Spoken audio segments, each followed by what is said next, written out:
Welcome to the latest edition of Kernels from the Cornfield. No huss, no hulls, no shucks. News with a dash of commentary to spice up your fare for Thursday, July 17th, 2014. Shot out of the sky. The top news worldwide today is coming out of the conflict between the Ukraine and Russia. A Malaysian Airlines commercial airliner crashed near the border in eastern Ukraine. It is not yet known if there was mechanical failure or if the Boeing 777 carrying 295 total was shot out of the sky, or by whom if that was the case. Barbara Starr, CNN Pentagon correspondent, is now saying there is evidence that the plane was shot out of the sky. Shortly before the news broke that Malaysia had lost contact with the flight, Russian separatists in Ukraine announced they had shot down a Ukrainian military transport plane. Several military planes have allegedly been shot down by separatists in recent days. The idea that a commercial airliner flying 32,000 feet was shot down brings a new urgency to the ongoing conflict. If so, it would indicate Russia may now be arming the separatists with more sophisticated weaponry. It also gives more credence as to why new sanctions were placed by the US of A on Russia Wednesday. Will this be the catalyst which draws America into a more robust support for the Ukrainian government? Will NATO become more involved in protecting Ukraine? Lots of questions, and at this point, very little answers. Conspiracy theorists may have a heyday if it turns out that it wasn't a missile which brought the Malaysian flight down. What with Malaysian Flight 370 disappearing, presumed to have crashed into the southern Indian Ocean, one could wonder if someone is targeting Malaysia Airlines. But I think it will take more than prowess at the game of Clue to solve either mystery. You can't jump to a conclusion that it was Colonel Mustard out for world domination, nor can you assume that Professor Plum has turned mad scientist. Then again, could the benign Mrs. White have multiple personalities, including one which is quite malignant? I think not. Nor can one think the unassuming Mr. Green has taken on the persona of another Unabomber. Yes, conspiracy enthusiasts may be in hog heaven right now. Deadly shootout. A bank robbery gone sorely awry resulted in an hour-long police chase and a storm of bullets last night in California.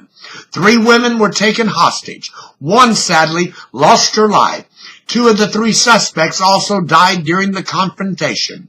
Our thoughts and prayers go out to the victims and their families. 2 other great ones gone. Today we are mourning the passing of the great Johnny Winters, who was found dead in his hotel room in Switzerland. He is now gone to the biggest gig of all, playing in the Heavenly Band and singing the blues. We are also in mourning for the fabulous actress, Elaine Stritch. She was primarily known for her work on Broadway, but was also in a number of feature films and recurring television roles. Today, she is singing and performing for the angelic host. May both Winters and Stritch rest in peace. Short-lived. A mere 2 hours into a humanitarian ceasefire called for by the United Nations in the conflict between Israel and the terrorist group Hamas in the Gaza Strip, the lull in hostilities was broken as 2 rockets were fired from Gaza. So much for humanitarian ideals. In the meantime, Egypt is stepping up its efforts to find a way out and save face for both Hamas and Israel. It was Egypt which worked out the last ceasefire a few years ago. This just in. Israel launches ground offensive into the Gaza Strip. Expect things to get much worse before it gets better. We knew it was coming. Now it is here. 18,000. That's the number of people who will be laid off work by software giant Microsoft over the next year. Talk about economic recovery. Not. That amounts to around 14% of the job force for the company, which employs 125,000. But most of the layoffs will be in the Nokia division, which Microsoft purchased recently. Those employees work in Finland. Seems the company wants to focus more on the cell phone market and video games. Back in the hot seat, GM CEO Mary Barra was back for a fourth visit in front of a congressional committee today. It wasn't pretty. Joining her on the hot seat was the company's chief lawyer, Michael Milken. Missouri Senator Claire McCaskill questioned how he managed to keep his job. Barra appears to be doing her best at being candid and responsive, but Congress isn't happy. The buying public keep putting down their money and driving away in a new Chevrolet. And in case you missed it, BMW yesterday recalled 1.6 million cars worldwide. Equality March. The state of Utah is now appealing an order from the 10th U.S. District Court of Appeals that it must recognize same-gender couples who were licensed and solemnized during the brief period following a federal judge declaring its ban on equality unconstitutional. The state has already appealed the appeals court ruling upholding the unconstitutionality of its ban. At issue is legal recognition which would allow these couples who wed to apply and receive insurance and tax benefits, among other things which straight married couples receive. Heading south to the Sunshine State, a Florida county judge has ordered the Florida Keys to immediately begin providing licenses to same-gender couple. The state has a state constitutional ban in place limiting recognition to one man, one woman only. More firepower.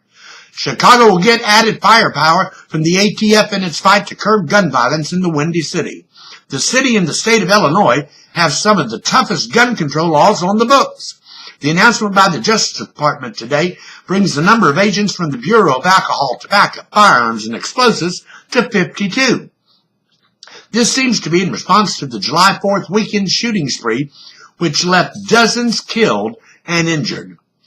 Elementary, my dear Watson. Sherlock Holmes may be appearing before the U.S. Supreme Court. The court is in recess, but the issue is time-sensitive.